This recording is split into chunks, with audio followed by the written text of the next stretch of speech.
Who wants to go first? I can start. Okay. So at Neutrogena, our purpose is to eliminate the barriers that stand in the way of you achieving your best skin. That can come to life in a lot of ways. One of which is we did a study looking at skin inequities in the US. And there's about 100 million people who experience skin inequities every year. And so looking at the US population, that could mean a number of things for us as a brand. It could mean making our products more inclusive to work better on darker skin tones. Specifically, when you're looking at mineral sunscreens, that's a big concern. Or it could mean making our apps more inclusive in terms of how they work on different skin tones. But it goes beyond skin tone as well, and it could be eliminating things like preventable skin cancers. And I'd love to tell you more about that soon. Okay, sounds good. Hannah? Yeah, I think that one of the speakers earlier today talked a lot about the only way to know really what the core of your brand is to go back in the history. And when you look at Neutrogena's history, it all started with this dermatologist backed and clinical science backing.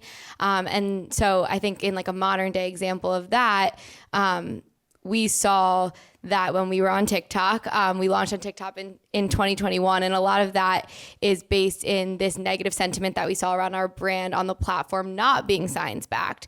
And so that was really this rub for us. We're like, well, this is what we believe to be our core purpose, but this is not how our consumer is seeing it.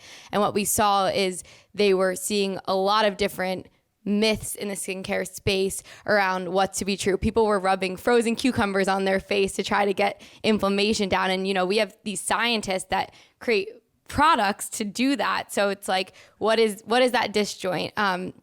So we actually launched on TikTok with a campaign called Skin University. And we figured that when we had creators speaking to their expertise and you have dermatologists speaking to their expertise, why don't scientists speak to their expertise and, share how they even create products to deal with the skin concerns that people see every day. And so we brought one to show you so that you can see what the content means. But I think it's a really great example of how we kind of embodied our purpose. And I can tell you a little bit about what we saw after you watch it.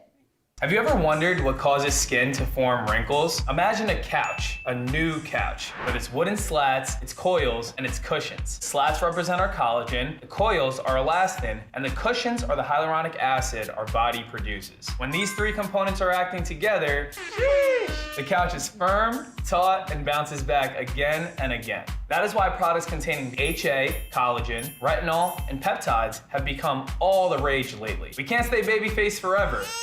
But what we can do is make sure that fine lines don't appear quite so fast. And that's on Fine Lines. Thanks, and see you soon for more lessons from Skin U by Neutrogena. Yeah, and I picked that one because I found that super educational. Yeah, and Astic is like literally a Neutrogena employee, spends most of the days in the lab, and people were commenting like, who is this? So it was a great example, and I think it is like what you saw is like that very short video, but actually what went behind that is an entirely different way that we do marketing at Neutrogena, which is where we kind of threw everything we know about traditional product claims out the door, and we were like, what is the actual science that goes behind these product claims, and what are the ingredients, and what do consumers really want to know? Because if we don't tell them, then they're going to make those, truths up for themselves and maybe not get it from the most reliable source. And that campaign was wildly successful. It was a TikTok hashtag challenge. We saw over 600 submissions of triple digit growth to our TikTok brand channel, where a lot of our, initial followers came from. And we saw really high ROIs, not only at Neutrogena, but for total J&J. So really our pinnacle example for how purpose drove profit from the levers of science, which is really important to our brand. And every scientist is now begging to be in Skin U. Yeah, we've taken it a little bit more organic since then. As you can see, that's like really highly produced. But now we try to see how we can be as agile as possible. So I don't know if any of you saw like that example where there was that lady who wore sunscreen on her face but didn't wear it on her neck, and like the sun damage right side by side. So like we actually had a scientist. I bought them a ring light. They love it. So we had a scientist like respond directly to that trend trend. And so we kind of have changed the approach a little bit from the initial campaign to be a little bit more fit for the platform. But overall, we see, a ton of buy-in from, internal and external. Thanks, Anna. And I think, Tyler, we have something, you want to talk a little bit about the Skin 360? Yeah, sure. Skin 360 is a product that we have. It's a skin scanning app. And it all stemmed from this insight that shopping skincare is incredibly overwhelming, right? Like you go to the shelf and you're like, where do I start? And so we heard that insight and we launched this app a few years ago. And the way it works is you scan your skin and it gives you product recommendations, but it also helps you understand your skin type. And at Neutrogena, as a brand for all people with skin, we saw this trend that, and this news that machine learning algorithms were biased against people with darker skin tones. And that was something that we weren't happy to hear, and we wanted to make our product more inclusive. And so I'm happy to announce that we're partnering with Google to integrate the Monk skin tone scale into Skin 360 to make our product recommendations more inclusive and relevant for consumers with darker skin tones. And essentially, what the Monk skin tone scale is it's the skin tone scale that was developed at Harvard by Dr. Ellis Monk, and Google partnered with Dr. Monk to open source it and bring it to the machine learning community. And so we're taking that technology and we're integrating it into the app. You might be thinking, like, aren't there skin tone scales that already exist? And there are. There's the Fitzpatrick scale. It's been around for about 50 years. And this is, in 50 years, the first time there's been a progression of that scale. It's far more inclusive. Consumers see themselves reflected in this scale more than the Fitzpatrick scale. And so we're taking that and we're excited to launch it early next year. That is exciting. And I think just on this same topic, there was an initiative that you did with Neutrogena Studios that extends that conversation about supporting skins of different color and what kind of impacts Neutrogena can make. You want to talk a little bit about that? Yeah, sure. So a lot of you might know Neutrogena as a sun care brand. We're the #1 sun care brand in the US. And we were doing consumer insights research, and we saw a really troubling trend that skin cancer is the most common cancer in the United States. There's actually more new cases of skin cancer diagnosed every year than all other cancers combined. But there's a tension here because it's the most preventable cancer. And so we were kind of like perplexed by that and said, well, what can we do about this? Because when you look at household penetration of sunscreen, it's been stagnant for years. And we've done PSAs, we've done commercials, social ads, and it's not moving the needle on household penetration. And so because we want to eliminate preventable skin cancers as a brand, we said, we're the #1 player in the category. We're a healthcare company, right? We're part of Johnson & Johnson. So we almost felt a duty to do something. And we decided to look in our own backyard because Neutrogena is founded and still today based in LA. And we said, we have the best storytellers in the world in this city.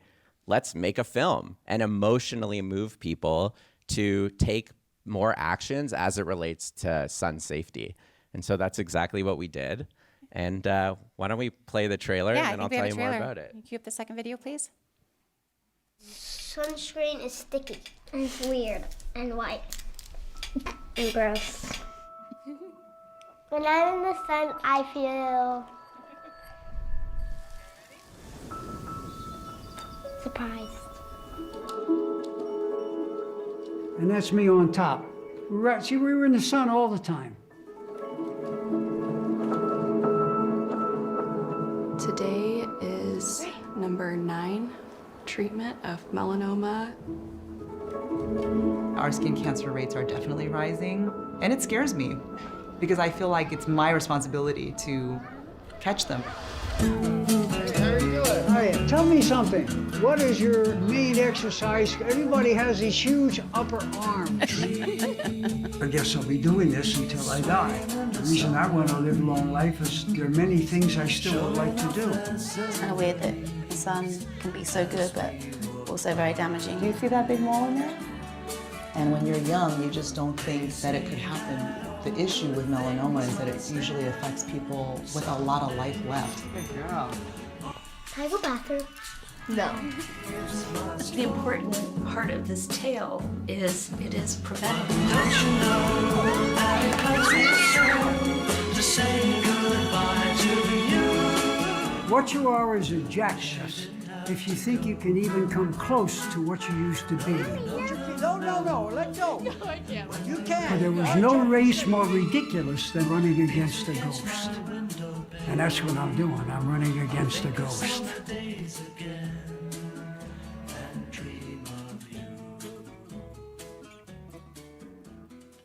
It's great. When I watched it, I got a skin check. You just like can't not. Right? Yeah. So that's the film. It's called In the Sun, and we released it for free on YouTube in partnership with Google, and it has over 14 million views now. But what I'm most proud of is that 89% of people who watched the film were more likely to get a skin check, either at a dermatologist or a self-exam at home. And like Hannah said, she did. I did. You have to. Yeah. And this was a crazy project because at Neutrogena, like, we've never made a film before. And how do you go about doing that? Like, when I went to my legal team and told them about the project, they were like, yeah, cool, just send me the storyboards and I'll approve it before you shoot. And I'm like, it's a documentary. There's no storyboards. Yeah, there's no script either. You really we had to hold hands as an organization to lean into purpose and doing something differently. But it really paid off. And we saw, that 89% of people who watched it. We also saw the highest selling and fastest growing sun care category in the last 5 years. I'm not giving Neutrogena stats because it's an unbranded film, as you saw, right? Neutrogena's name is only at the beginning of the film, and our products aren't even in it. It's a category play. So we're really proud of this initiative. Yeah, and you should be.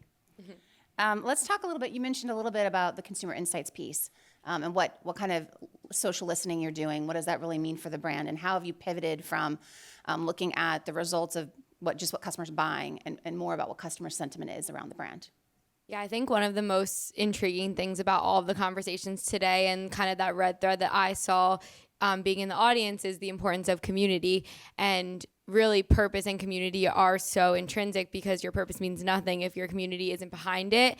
And when we were talking about Skin University, it started as a hashtag challenge, and the call to action was really tell us your most pressing skincare questions, and we'll give you a chance to win a cash prize and a 1 hour one-on-one with a real Neutrogena scientist.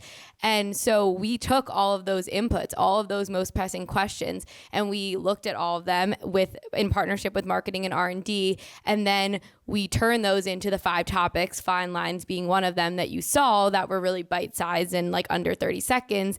But it really was an act of social listening. And then as we've evolved the campaign to be more organic, we're constantly looking in our comments. I've even analyzed search trends to see, like, do people think about it as acne scars or do they think about it as dark spots, and like made the scripts that we do for these TikToks to fit the nomenclature of these things that people in the community are saying. So like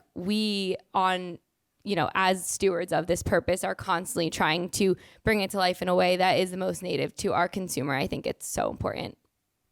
Yeah. Let me just ask a follow-up question. So we talked specifically about TikTok because that's one of the focuses for you, Hannah. What about the other channels? How do you use that data to drive other channel engagement?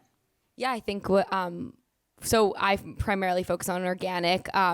For YouTube specifically, we're really looking to grow next year. And I think, operationalize the storytelling that we've been able to achieve with Neutrogena Studios through this documentary style, and really bring it to life on a lot of our longer form content. So that's something that's exciting that we're working on, really, driven by that insight that is the most compelling way to consume content. And I remember the stat that you told me, I don't want to butcher it, but like that it was when you boosted it as an ad, people actually watched the full film through. Like they were going to, is that true? That was true, right? Yeah, like they were going to watch something completely different, but they actually stayed with a 30-minute ad. Like that blows my mind as a marketer. And they were commenting under the video, thank you. And I was like, we just interrupted you. You were going to watch something else and we gave you a film for 40 minutes and then they thank us. Yeah, I think that's the power of purpose. Like that's just like, I don't know. Sometimes like as a young marketer, I'm always like, I kind of feel like this weird disjoint because I'm like,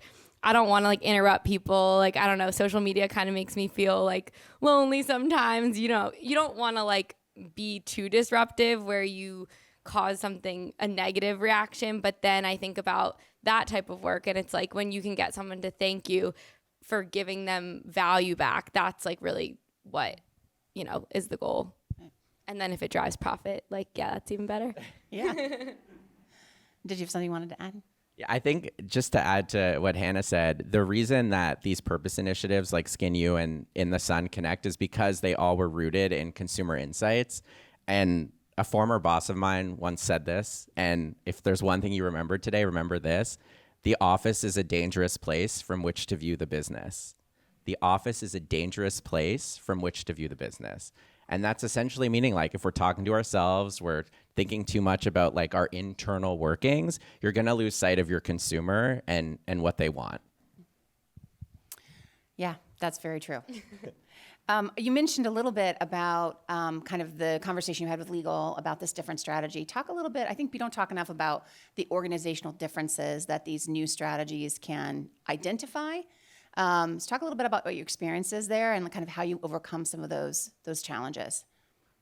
Yeah, I think that anytime we're trying to do brand marketing as opposed to product marketing, it's going to be challenging because at the end of the day, everybody's seeing a greater emphasis at their companies and in business on profitability.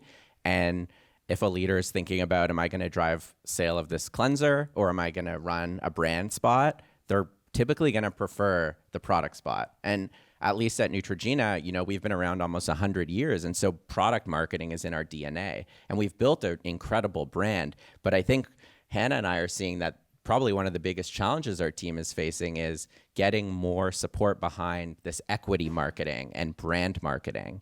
And so what we've been trying to do is really tell the story that purpose drives profit. We ran a program that we can talk more about that had it was a brand purpose initiative, and it had the highest ROI in all of Johnson & Johnson globally. We also, with In the Sun, had the highest ROI of any online video campaign we ran. And so I think we've proven that purpose can drive profit, and we're almost on a tour educating internally. Yeah, we're trying to scale because I think when you have like data points, it's great, but then it's like, how do you string them all together and tell a story that you can do this consistently? And I was listening to another conference too, and they were like, well, what's the risk of doing this? And I feel like we're on this journey that's like, well, what's the risk if we don't? Because like we could almost be unlocking this huge potential for our brand to connect emotionally with people. And how do you tell that story that could be even more powerful than the status quo? So have you figured it out? How do you tell the story? I mean, have we figured out how to do it? Yeah. I think, speaking, I heard a couple other people today talk about like speaking in that language. And I think like we have seen that consistent ROI through the way that we measure ROI across all campaigns. So I think that is definitely helping us to tell that story. But so far we've just been trying to build advocates, build the case. We have our digital analytics team right now doing like a meta-analysis, and we're trying to draw patterns from a media and a creative perspective. But yeah, it's an everyday thing for us. Yeah, I think for all brands, right, trying to measure what's effective. Yeah, I think we have a few minutes for questions. You guys Let's do it. Okay, we got any questions out there? We got a question over here. All right. Yep.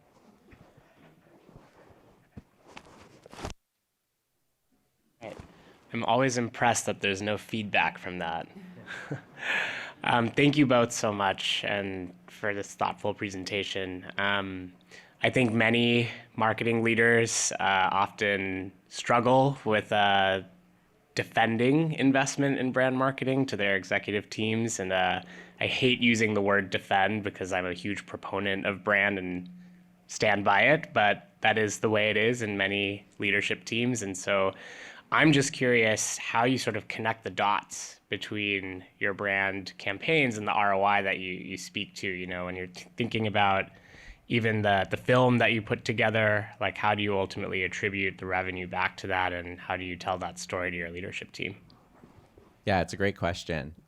We have a really robust analytics team. I think that's one of the best parts of being at, a Fortune 50 company. And so we're running brand lift studies. We're running really robust multi-touch attribution studies, and that's where we're getting the ROI data that we're talking about. And so we use that data as fuel to greenlight more projects. Like after In the Sun had a strong ROI, we greenlit 2 more films. We did a short film project with Chloe and Halle, the Grammy-nominated duo, and we're working on our next one. So I would say data. Yeah, I would say too, I think it's the data. I'll give the example that I think we didn't talk about. That was that high ROI one that we just saw. We partnered with a small social health startup called Hutano. It was started by a Black resident in London, and he saw that all of the textbooks that he was learning from to become a dermatologist and different skin conditions did not look like it looked on his skin. And so he created this social health platform where consumers of color can go and post pictures of their skin and talk about it and get advice from each other and from professionals. And we built this campaign around that in support of and amplifying that startup. And the creative, we didn't bring it with us, but I'm happy to share, doesn't say Neutrogena. That wasn't part of the brief. Some people thank Neutrogena for putting, our money behind something like this, but it was not in the top of the messaging hierarchy, and that's the one where we saw the highest ROI across all J&J. And so I think that creative is also a big part of it, like going back, because sometimes at a big company you just kind of move on to the next thing, but like going back and dissecting why certain things worked, and then telling that story, I think is kind of my latest passion area to try to make the story clear. If there's a common thread among all these projects we're showing today, it's that they're edutainment, right? It's entertainment and education together. We don't front load the brand logo in the first 3 seconds. Like all the best practices say to do that, yet we're getting great results when we don't do that. And I think this is just my hypothesis, but consumers are tired of ads. And I saw this stat from Gartner that 76% of consumers are engaging in advertising avoidance.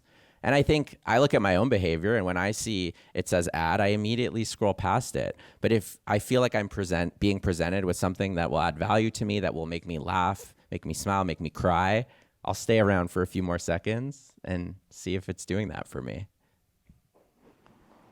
Yeah.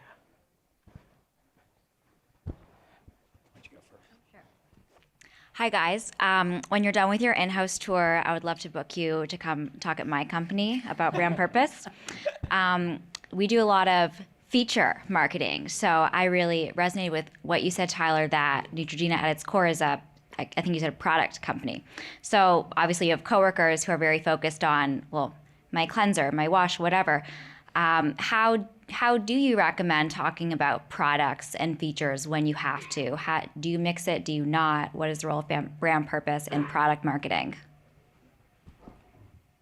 I think they need to both live together, but it's very hard to do it in one asset. And we've tried over the years to combine purpose and product in a single asset. And I think the product always is what people remember. And the purpose almost falls flat. And so I think it's really important for companies to invest a certain percentage towards brand building and a certain percentage towards product marketing. And that's what we're trying to do internally. It's a battle, but I think that when you do it, you see results. Because at the end of the day, brands are people, right? And you don't want to be friends with someone who's selling to you 100% of the time, always asking you for something. And you want a friend who's going to uplift you, who's going to inspire you, who's going to educate you. And that's exactly what we're trying to do within the Sun and with Skin U. We're trying to be that person. Yeah, we've done a lot of we've started a lot of the work of trying to personify our brand, because I do think historically we've kind of become one of those homogenous brands. And I think we've really been doing a ton of work internally to course correct that. And when I think of even talking to my peers, who do we want to be? Do we want to be that friend? Do we want to be more of a sibling? Do we want to be a tutor or a teacher or a mentor? If you're trying to personify it. And I think, going to your question, it reminds me of what someone said earlier about a Super Bowl. If you can think of that moment that kind of rallies everyone together to build an integrated plan, why do we need something like a Super Bowl to think in that way? And I think about equity can could be that like anchor that everyone really holds hands on, and then you figure out a way that it makes sense for a cleanser or for, you know, a beverage in your case. I think there was a question in the back too. Just want to make sure we get. Yeah, go for it. First of all, really love all the information you guys gave us. And I wanted to kind of dig a little into further, besides the ROI and the data that you got from the film, how did you really tee up the narrative about, revitalizing Neutrogena in-house? Like, how do you talk about this purpose without, like, showing what incrementally it gives back to the brand? I'm kind of interested to see how you led those conversations, how you might have, teed it up with different account teams and partners. Yeah, I'll share an anecdote from Skin U. So one of the winners, we picked 5 out of the 600 plus people that had qualifying submissions to the contest, and one of them who was a winner, he learned that he was a winner, and then his mom passed away, and he sent us a video talking about the experience that had on him, because he'd been trying to be a creator for a while, and then he had this like huge tragedy within days of this huge win for his career, and just like talked about how meaningful it was to like have time with this scientist that was so relevant, because he really wanted to be a skincare creator. So like someone who had such an expertise to help him get to where he wanted, it felt like this like golden ticket. And he had a video, and so we shared that with all of our internal team. We posted that on our organic social. Like, it was his true, genuine experience. And I think that, you can talk numbers and, to your point, ROI, but an anecdote like that always stands out to me, because you just can't not watch this video and fall in love with him and the program. Another question right here. Yeah, it's not a question. I just wanted to compliment the way you guys are using the data and analytics, the way you said, to prove your story, right? When you say, okay, purpose drives the profit, but it's a good statement. But when you want to prove the credibility of that and the way you are using the AI technology from Google and the analytics technology, this is amazing. And what I observed, I came from Accenture, now currently working for Google. And when I go to most of the client, right, and the power of Google is data and AI, right? And when I see that most of the people doesn't know, they have so much of data available, and they don't know how to get the value out of it, right? That is one of the biggest challenge industry is facing. And I'm very glad to hear that you guys are fullest extent using the Google technology. Well said. Thank you so much.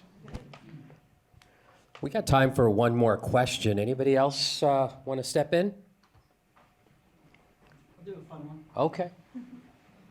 Here we go, coming at you. Check. This is just a fun question, I guess. What is your go-to skincare regimen? All of you guys. Hannah, I'll let you go first. I think I really am like trying to think. I honestly, not a plug, but like one of our cleansers, it's like it's the Hydro Boost cleanser, and since now I've become like this whole nerd with science from talking to our R&D specialists, like the clinicals behind it actually showed that it had, as a cleanser, we typically think like, oh, cleansers are just to clean, but this cleanser with the technology has the power to actually show the results of like a treatment. So like I feel like, more glowy and radiant with this cleanser, and yeah, it's changed the game for me. So that would probably be a recommendation that I have without being a salesy friend. That was Hydro Boost cleanser? Yeah, Hydro Boost gel cleanse. Okay, how about you? You are glowing, so. Thank you. I'll keep it simple. Cleanse, treat, moisturize. And protect. Protect. You're right. It's Oh. 4. I like the rule of 3s, but I'll add a 4th. Have to protect. Well, Yeah. I'll talk about protect because I'm relatively fair. So I always use Neutrogena sunscreen. I have not had my skin checked though. You guys have inspired me to do that. Very important. Any other Thank you. questions out there? Did you have a recommendation that you use for your Neutrogena No. regimen? Olive oil. We're, Olive we're oil. competitive. Okay. Try some Neutrogena Hydro Boost. Yeah. It'll do wonders. All right, thank you so Well, thank you much. guys so Nancy, much. Hannah, Tyler, thank you. Thank you.